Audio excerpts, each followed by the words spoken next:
On the 12th of August, Zambians voted to elect the president, 156 members of parliament and 117 district council leaders. The elections took place in a contentious environment. Millions of Zambians hopeful for a better future came out to vote for candidates of their choice. A voter here says he came out to vote because of the bad state of the economy. Why I have decided to vote is that the economy is not okay. As you are saying, we are suffering. Hello, I'm Mubarak Kenya, and a warm welcome to another edition of Africa Today, a program which gives you an incisive analysis on events taking place across Africa. In the first part of our program, we are focusing on the recent closely contested elections in Zambia, a debt-ridden country which is the second largest producer of copper in Africa. In the second part of our program, we shall highlight the struggle of the indigenous people of South Africa who are opposing plans by Amazon, an American e-commerce giant, to set up its African headquarters in their ancestral land in Cape Town. This pristine land is considered a national heritage site. Now stay with us till the end of our show, and don't forget to send us your comments as you watch. Zambia's election amid debt crisis. Zambians voted in closely contested elections amid the country's worst economic performance in decades under President Edgar Lungu. When the results were announced, opposition leader Hakainde Hichilema had secured a decisive landslide victory over incumbent Edgar Lungu in the presidential election. During the campaign period, Hichilema, who was a presidential candidate for the opposition party United Party for National Development, or the UPND, said what Zambians need is change. So Zambians want change. I mean, it's written on the walls, change is written in the air, it's in the air. So definitely, those are the imperatives for change. And the breath of fresh air is what is needed. A new visionary leadership is what is needed. Edgar Lungu, who had been under pressure due to the worsening economic situation and the debt crisis, had expressed confidence during a campaign rally that he would be re-elected. Even as we vote, I'm president. Until I hand over to the next president, who will be me in any case, because we are winning. Now, for more analysis on the recent elections in Zambia, we have contacted Abayomi Azikiwe, the editor of the Pan-African Newswire. He has traveled extensively in Africa, conducting field research on political economy and history. Thank you, Mr. Azikiwe. Now, first, can you tell us more on the importance of the recent elections in Zambia?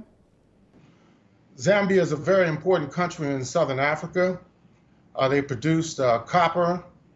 It also borders Zimbabwe and Botswana and other important countries within the Southern African Development Community.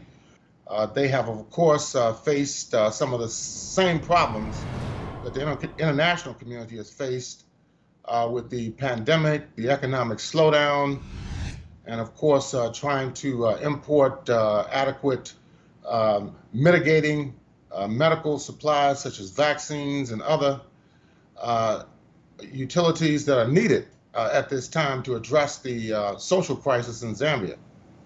Mr. Abayomi Azikiwe of the Pan-African Newswire. Young people in Zambia face a difficult and uncertain future, mounting debt, growing joblessness and rising costs of living. A young voter here speaks on his expectations after voting. The change that I want is the leader that I'm going to vote for to deliver the promises that they've assured us during their campaigns. What were the main issues during the campaign period that impacted on the voting patterns? Principally the economy, and that is the major issue in Zambia throughout southern Africa.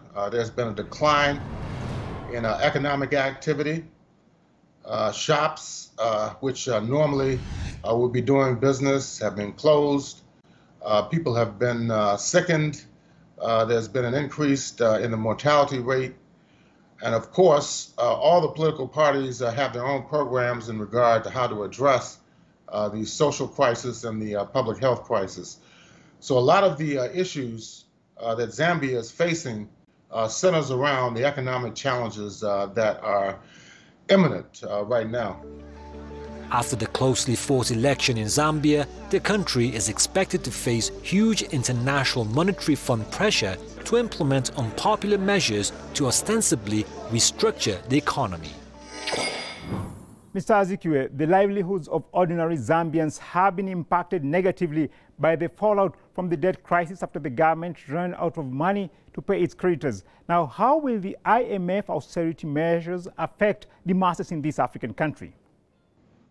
Well, we've seen this, over the last 40, 50 years, where the obligations to the international financial institutions prohibit through the conditionalities that are, of course, imposed by the International Monetary Fund, the World Bank, and other institutions, which require the scaling back of public spending, and that also relates to public health, education, environmental issues, public transportation.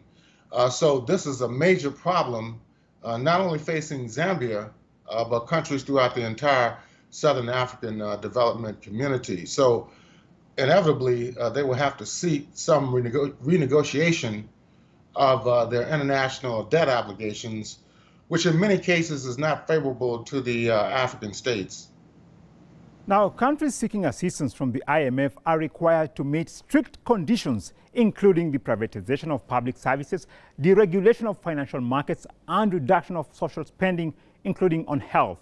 PLO Lumumba, a renowned Kenyan lawyer and staunch Pan-Africanist, speaks here on IMF austerity measures targeting African countries.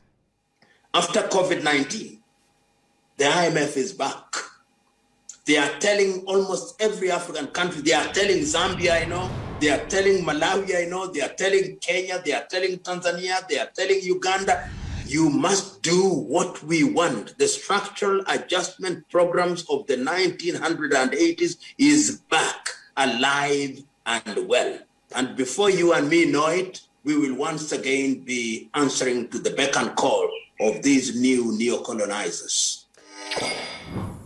Now, Mr. Azikiwe, how have the austerity measures advocated by the Bretton Woods institutions affected countries in Africa in general? Well, both the institutions are the brainchild of U.S. imperialism. During the conclusion of World War II, the Bretton Woods Summit, which came up with the notions of the International Monetary Fund and the World Bank to rebuild Europe initially.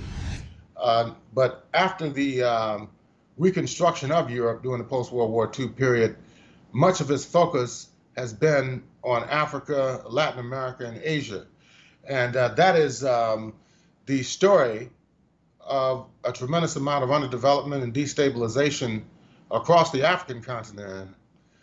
So many countries today, despite a decade ago where you had tremendous and unprecedented economic growth in Africa, many of those countries now are being forced to renegotiate their international loans and also to seek new loans from these same institutions which have failed them on numerous occasions in the past. Despite being Africa's largest producer of copper, Zambia remains one of the world's poorest countries. Even the miners have not been spared of the grinding poverty. A retired miner says he's yet to be paid his benefits. Mumaini na bomberemo 16 years. Inchito twashireka after company lachita privatized.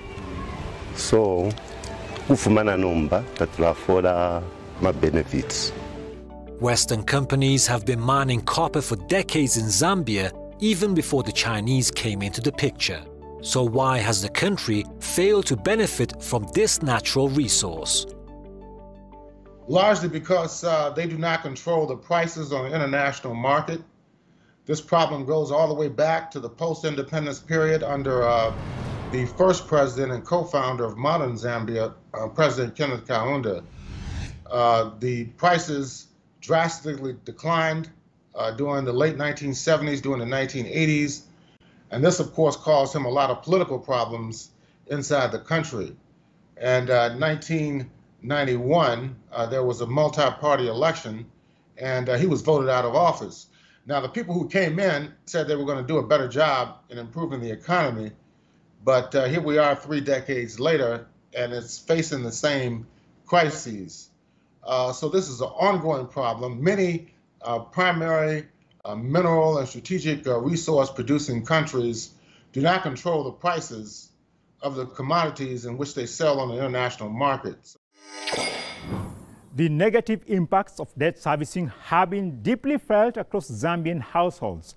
Multiple factors contributed to the rising debt, including volatile copper prices, drought in 2019, and COVID-19. Now, Mr. Azikiwe, what should be the priorities of the incoming Zambian government?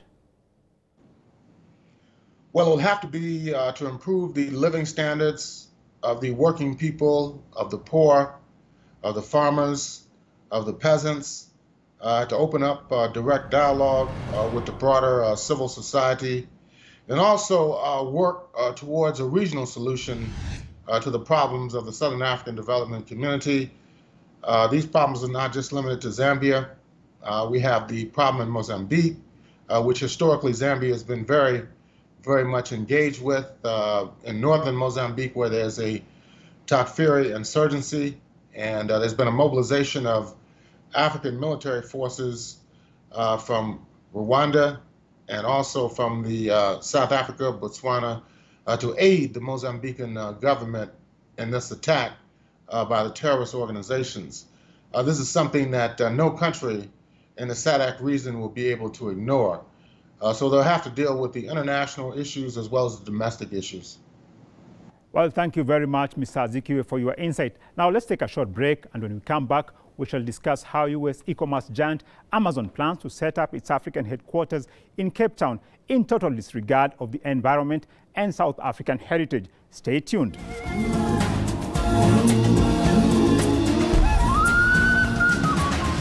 Amazon disregards South African heritage.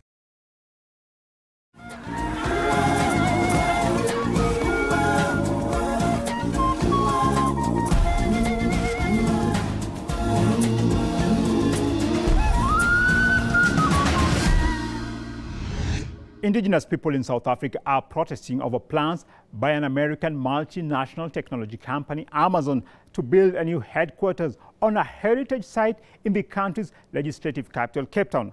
Now, speaking during a rally to condemn the plan, Reverend Alan Boysock, a famous anti-apartheid activist, said Amazon must stop its onslaught on South African heritage. With this Amazon company, we are here to tell you, stop this onslaught on the history of our people. Stop the onslaught. The affected communities are the Khoi and San, South Africa's first inhabitants. The land where the US retail giant Amazon plans to build its African headquarters in Cape Town embodies victory and tragedy. It's in this land that the Khoi and San drove back cattle-riding Portuguese soldiers there in 1510 in one of the first and most successful anti-colonial battles in Africa. But a century and a half later, this was where Dutch settlers launched a campaign of land dispossession. Now, to get an incisive analysis on this issue, we contacted Desmond Disa, an environmentalist and founder of the South Durban Community Environmental Alliance. Thank you for your time. Now, first, can you tell us more about the significance of this heritage site and why it's sacred to local communities? Well, the Okavango site is very important and very critical to not only the tourism, but also to the survival of the indigenous people in South Africa. And for a company to come from outside and to really be destructive and take control over the ownership of the indigenous people of the country means that the land that's so critical for people, they will be left homeless. Amazon is ignoring criticism over its attempts to acquire land originally occupied by indigenous people, with critics calling such moves examples of neo-colonialism. Torik Jenkins of the Gurigaikona Kwana Council, a Khoi traditional group, says the project is being carried out without the consent of South Africans. After the city of Cape Town gave the go-ahead for a massive multi-billion rand development on the River Club, with Amazon as its anchor tenant. We, together with 60 allies consisting of civic and environmental groups, including most of the Khoi and San, are fighting a final frontier battle for this ancient floodplain that is under imminent threat by, once again, the largest corporation on earth. It wishes to put its African headquarters on top of the sacred floodplain, with 150,000 square meters of commercial bulk, which goes against provincial, national, and international environmental policies as it violates the Paris Accords.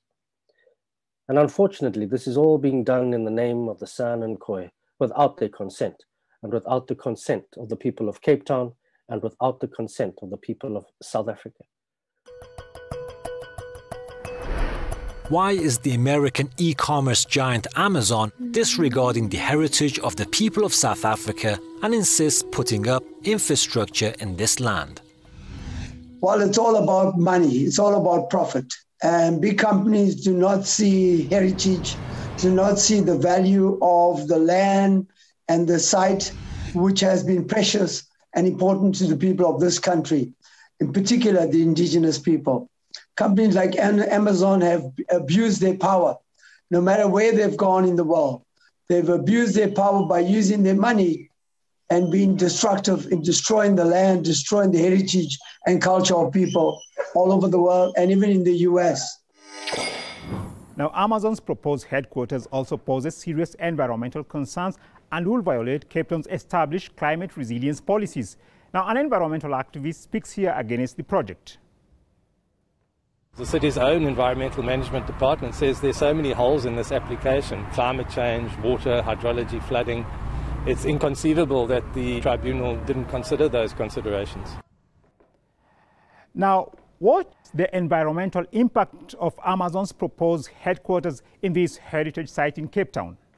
Well, there are environmental impacts. The site itself, the land, it's got critical, important environmental that should never be touched, should never be destroyed.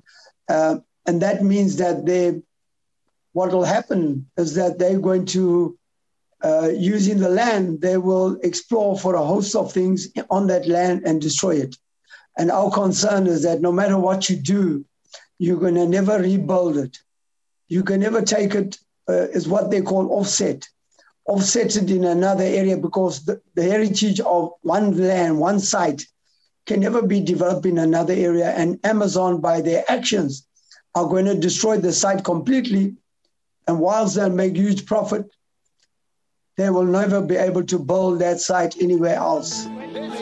Cape Town City Mayor Dan Plato has defended the construction of the Amazon headquarters, saying it offers many economic, social and environmental benefits for the area. Why have the local authorities given a green light despite protests by indigenous inhabitants of the region? Well, the major problem that we faced with in South Africa is that we've got a progressive constitution that guarantees the right for everybody, not only the right to food, but the right to the land as well. What is happening currently in South Africa, we're in turmoil. We're huge turmoil in the country where 77% of the population lives on 13% of the land. And so the local authorities that are responsible for it are hell-bent on putting economic interests. And our government, if you read through what's going on currently in South Africa, most of our government officials are captured, what we call corporate capture. And a lot of them have conflicting interests where they have shares in some of these companies, or their families have got shares into these big corporations that are offered shares, and therefore conflicting with the land. Cape Town Mayoral Office says some indigenous groups are supporting the development which will see their heritage virtually wiped out. Let's listen in to Cape Town City Mayor Dan Plato. You mentioned the issue around the indigenous people. Correct. What is equally important is that the developer had some foresight. He had his own meetings and with the indigenous groupings in Cape Town. And I equally had meetings with them, because if they can't get their way with the developer, with everything stops. The buck stops with the mayor's office, if I can put it to you like that, and people are rushing. The developers claim that the project has been approved by the majority of the province's indigenous people. Because what they do is the developers go out and they bus in people from other parts of the country and bring them in and pretend that these are the indigenous. In fact, it's people looking for jobs. So people that look for jobs travel all over the country and move around in the country.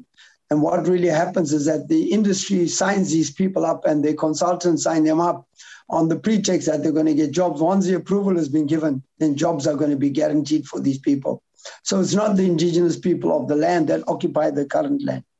Those people, their lives have been threatened by the big corporations. And the people that have been offered jobs then go and threaten the lives of these people and tell them they must give up the land because jobs are needed and jobs at stake. And that goes right through the government as well. Opponents of this Amazon project are determined to derail it and want the area to be designated a World Heritage Site. Now, do you expect the will of the local people to prevail and eventually for these American multinationals to stop encroaching on their heritage site? So the will of the people, they resolve to stand up and not to allow the company to come onto the land is strong. And they will not allow the multinational corporation like Amazon to come on the land.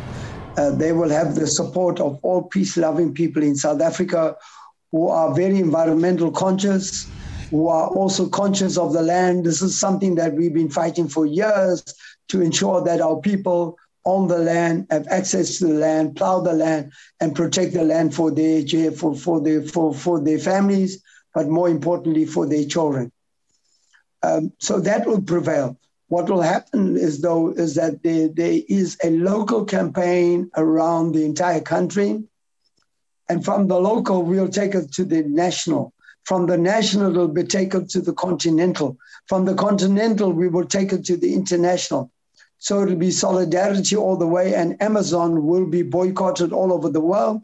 Similar plan and program was put together during the apartheid era, where the apartheid system was declared a crime against humanity. And people from all over the world came together and dismantled the power of the apartheid government. A similar thing is going to happen here.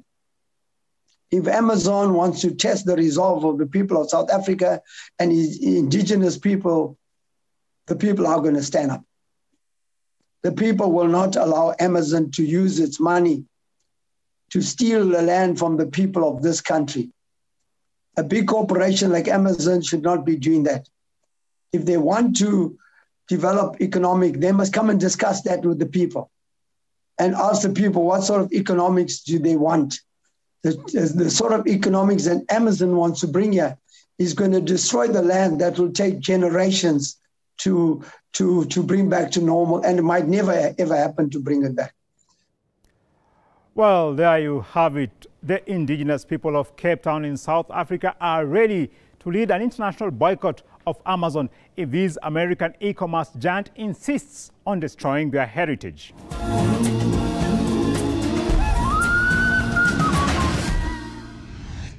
And that wraps it up for this edition of Africa Today.